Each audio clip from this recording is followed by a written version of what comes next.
और क्या करेगा? जब परमात्मा अकल बांट रही थी तब तुम क्या कर रहे थे? बिचार दूसरा।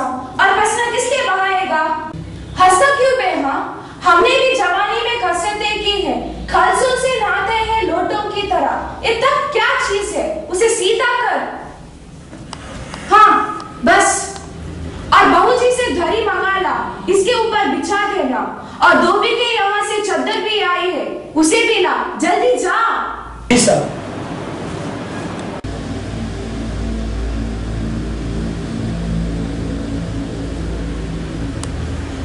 मैं कहती हूँ तुम्हें इस वक्त धोती की क्या जरूरत पड़ गई? धोती? हाँ, अभी तो बदल कर आए हो और फिर ना जाने किस लिए। लेकिन तुमसे धोती किसने मांगी थी? यही तो कह रहा था रतन। क्यों बे रतन, तेरे कानों में डांट लगी है क्या? मैंने कहा तो धोबी के यहाँ से चादर आई है, उसे ला। पर तुम्हें दूसरा दिमाग कहाँ से लाऊं, उल्लू कहीं का। अच्छा, पूजा वाली कोठरी में लकड़ी के बॉक्स के ऊपर धुले हुए कपड़े रखे हैं ना, उन्हीं में से एक चादर उठा ला। और दरी यही तो रखी है। और सुन, बीबी जी के कमरे में से हारमोनियम ला, जल्दी जा।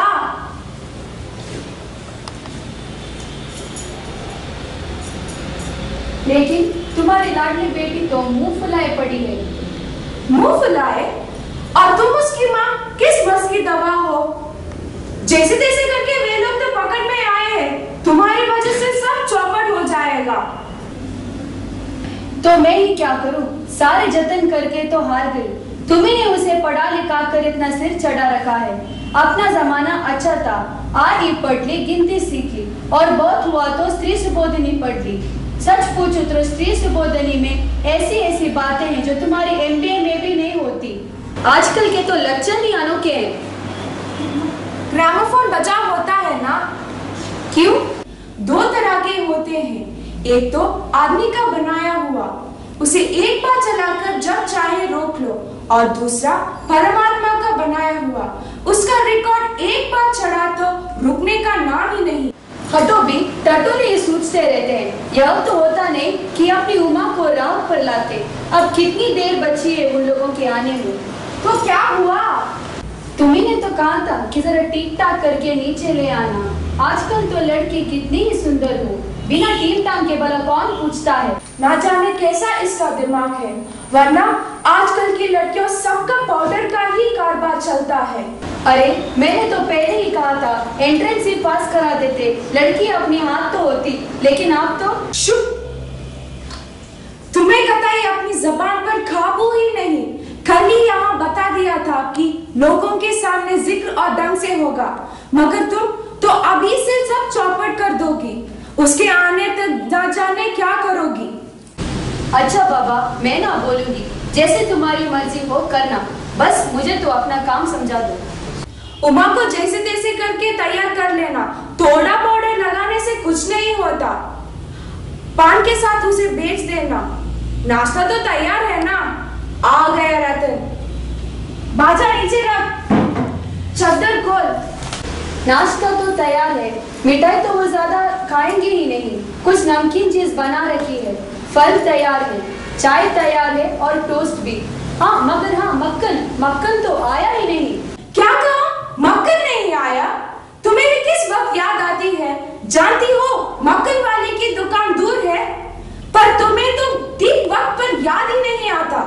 अब यहाँ बताओ, रतन यहाँ का काम करे या मक्खन लाए? दफ्तर की चपरासी से कहा था यहाँ आने के लिए, 100 नखरे मारे। यहाँ का काम कौन सा ज्यादा है, कमरा सब ठीक ठाक ही है। एक का चीज तुम खुद ले आना, इतनी देर में रतन खुद मक्खन लेकर आएगा। 2 ही आदमी तो है। हाँ, एक तो बाबू गोपाल प्रसाद जी है और दूसरा खुद ही लड़का। देखो, उमा से जरा कह देना कि जरा तरीके से आए। ये लोग तो वैसे ऐसे भी हैं, गुस्सा तो मुझे बहुत आता है।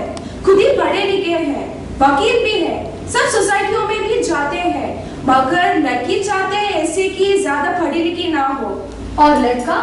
बता तो ना, बात शेर है तो लड़का सवा शेर है। बीएससी के बाद लखनऊ मेडिकल कॉलेज में ही पढ़ता है। कहता है शादी का सवाल दूसरा है, तालीम का दूसरा। क्या करूं, मजबूरी है, मतलब अपना है। वरना इन लड़कों और उनके बापों का खोरी खोरी सवाल सुनाते के भी। बाबू जी क्या है? कोई आते। अरे प्रेमा, वे तो आ भी गए। तू यही खड़ा है बेवकूफ, मक्कर लाए नहीं गया? सब चौपट कर दिया। उधर से नहीं, अंदर के दरवाजे से जा, जल्दी जा।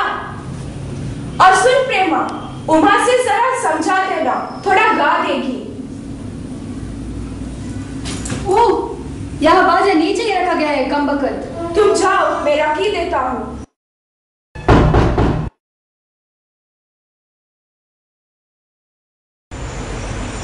आइए आइए,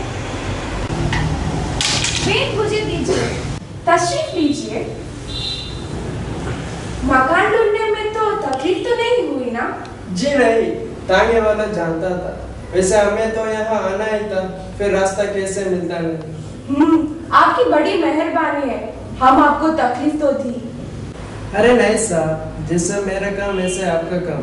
आखिर लड़के की शादी तो करने ही है, बल्कि यूँ कहे कि मैंने आपके लिए काफी तकलीफ दी। यह लीजिए, आप तो हमें कांटों में घसीटने लगे। हम तो आपके सेवक ही हैं। कहिए शंकर बाबू, कितने दिनों की छुट्टियां हैं? जी कॉलेज की तो छुट्टियां नहीं है, वीकेंड में आया था। आपका कोर्स खत्म होने पर साल भर होगा। जी कोई साल 2 साल। साल 2 साल? जी 2.5 साल का मैं मार्जी रखता हूँ। बात है साहब कि हमारे जो शंकर है वो 1 साल बीमार पड़ा था। क्या पता है, इन लोगों को इसी उम्र में सारी बीमारियां सताती है। एक हमारा जमाना था कि स्कूल से आकर दर्जनों कचौड़े उड़ा जाते थे। हाँ, कचौड़ियाँ भी उस जमाने में पैसों की 2 आती थी। और पढ़ाई का यह हाल था कि एक बार कुर्सी पर बैठे कि 12 घंटे की सिटिंग हो गई। 12 घंटे जनाब, मैं सच कहता हूँ कि उस जमाने का मैट्रिक भी वो अंग्रेजी से लिखता था। फर्क है कि आजकल की एमए भी मुकाबला नहीं कर सकते। जी हाँ, यही तो है ही। माफ कीजिए बाबूराम सर, उस जमाने का जब याद आती है तो अपने को जब्त करना मुश्किल हो जाता है। जी हाँ, रंगीन जमाना था, रंगीन जमाना है। अच्छा तो साहब, फिर बिजनेस की बातचीत हो जाए। बिजनेस? अच्छा, आप तो नाश्ता तो कर लीजिए। आदमी तो भला है, मकान से ऐसे भी बुरी नहीं मालूम होती है। पता चल लड़की कैसी है। जी क्यों, क्या हुआ? कुछ नहीं। चुप कर क्यों बैठते हो? ब्याह तय करने आए हैं, कमर सीधी करके बैठ। तुम्हारे दोस्त ठीक ही कहते हैं कि शंकर की बैक को। आखिर आप माने नहीं? आपको विलायती चाय पसंद है या हिंदुस्तानी? नहीं साहब, मुझे आधा दूध और चाय दीजिए, और जरा चीनी ज्यादा डालिए। मुझे तो भाई यह नए फैशन पसंद नहीं है। एक तो वैसे ही चाय के पानी काफी होती है, और फिर चीनी भी नाम की डाली जाए जाते। कहते तो आप सही है।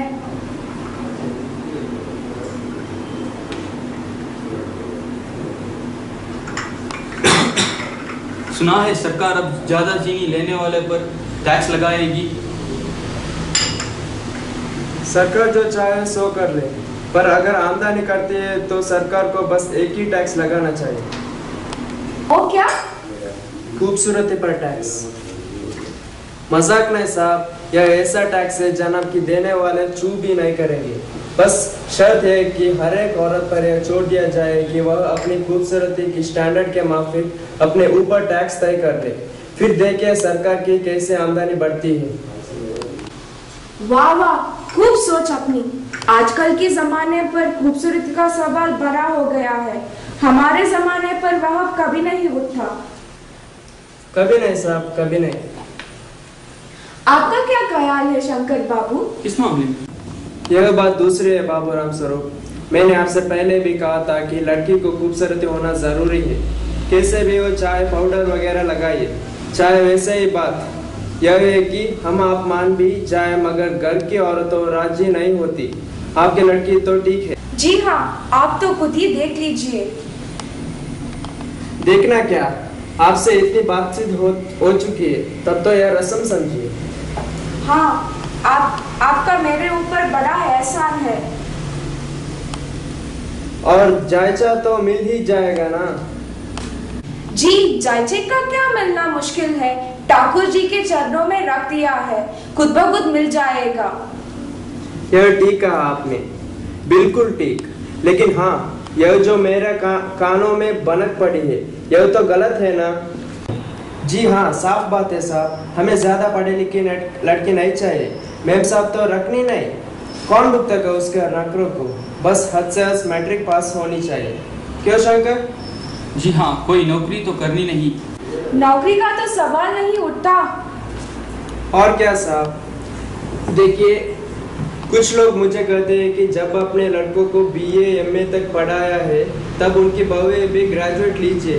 भला पूछे इन अकल के ठेकेदारों से कि क्या लड़कों की पढ़ाई और लड़कियों की पढ़ाई एक बात है? अरे मर्दों का काम तो है ही पढ़ना और काबिल होना। अगर औरतें भी यही करने लगी, अंग्रेजी अखबार पढ़ने लगी और पॉलिटिक्स वगैरह पर बहस करने लगी, तब तो हो चुकी गृहस्थी। जनाब, मोर के पंख होते हैं मोरनी की नहीं, शेर के बाल होते हैं शेरनी की नहीं। जी हाँ, मर्दों की दाढ़ी होती है औरतों की नहीं। वो भी सही है। कहने का मतलब यह है कि कुछ बात दुनिया में ऐसी है जो सिर्फ मर्दों के लिए है, और ऊंची तालीम भी ऐसी चीजों में से एक है। चाय लीजिए। धन्यवाद, पी चुका। आप? बस साहब, अब तो खत्म ही कीजिए। आपने तो कुछ नहीं खाया, चाय के साथ टोस्ट भी नहीं था और मक्खन। नाश्ता है तो करना था साहब, कोई पेट तो भरना या नहीं, और फिर टोस्ट मैं खाता नहीं। अरे पान भिजवा देना और सिगरेट भी। जी नहीं। यही है आपकी बेटी, आओ बेटी, पान मुझे दो। चश्मा? जी हाँ, जी हाँ, पिछले महीने में उसकी आंखें दुखने लगी तो कुछ दिनों के लिए चश्मा लगाना पड़ा। कहीं पढ़ाई वढ़ाई के वजह से नहीं है ना? मैंने अर्ज किया था ना। बैठो उमा, बाजा गजा के पास। चाल में तो कुछ करा भी है नहीं, चेहरे पर भी छवि है। हाँ, कुछ गाना बजाना सीखा है? जी हाँ, सितार और बाजा भी है। सुना तो उमा एक आध गीता सितार के साथ।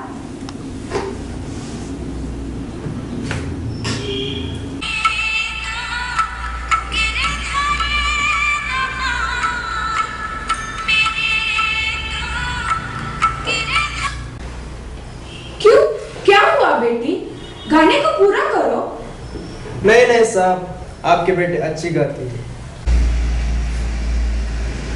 अभी रुक बेटी। थोड़ी और बैठो बेटी।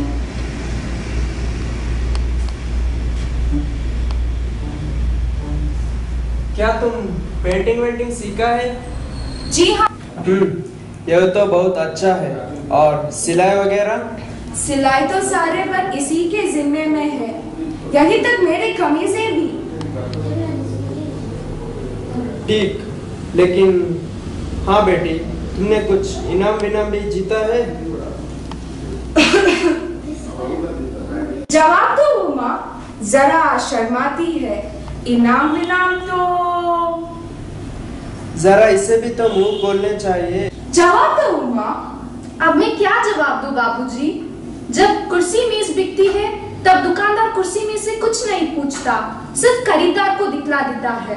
पसंद आ गई है तो अच्छा है, वरना।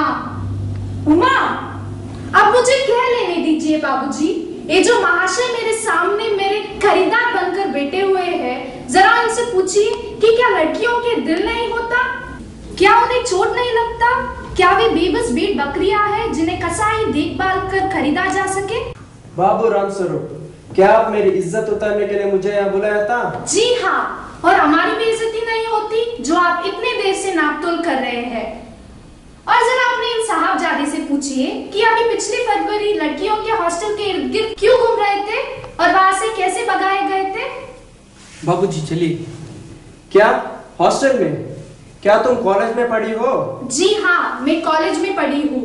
मैंने BA पास किया है। कोई चोरी नहीं की, कोई कायरता नहीं दिखाई आपके बेपुत्र की तरह। उमा, उमा। बस हो चुका। बाबू राम स्वरूप, आपने मेरे साथ दगा किया। आपकी लड़की बीए पास है। आपने मुझसे कहा कि सिर्फ मैट्रिक पढ़ी है। लाए मेरी चढ़ी कहाँ है? मैं चलता हूँ। जी हाँ, जाइए, जरूर चले जाइए और घर जाकर यह पता लगाएगा कि आपके बेटे की रीढ़ की हड्डी है भी या नहीं।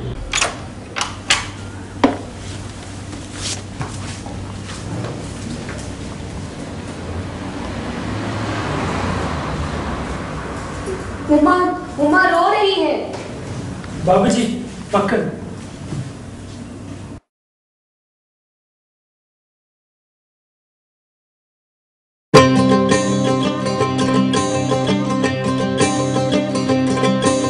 बाबुल प्यारे सजन सखारे सुनो मेरी मैया, बोझ नहीं मैं किसी के सर का, ना मझधार में नैया।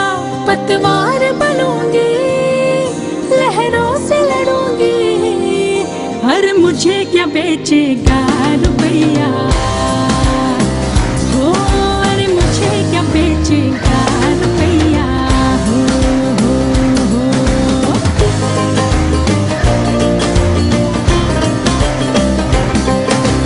कल बाबा की उंगली को थामे चली थी, कल बाबा की लाठी भी बन जाऊंगी। अम्मा तेरे घरों देखी चिड़िया हूँ मैं, दाना लेकर ही वापस घर आऊंगी। जिसकी फितरत में हैरत समाई नहीं, जिसको दौलत से ज्यादा मैं भाई नहीं, ऐसे साजन की मुझको जरूरत नहीं। ना कहने का सुन लो मुहूर्त यही, अकेली चलूंगी किस्मत से मिलूंगी, हर मुझे क्या बेचेगा रुपया। हो हर मुझे क्या बेचेगा रुपया।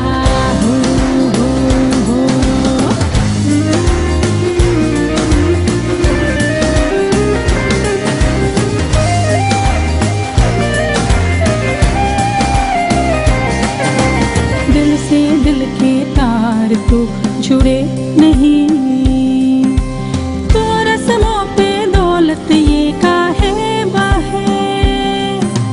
हम तो प्यार के ख्वाहिश में रिश्ते बुने, और रिश्तों में लालच हम काहे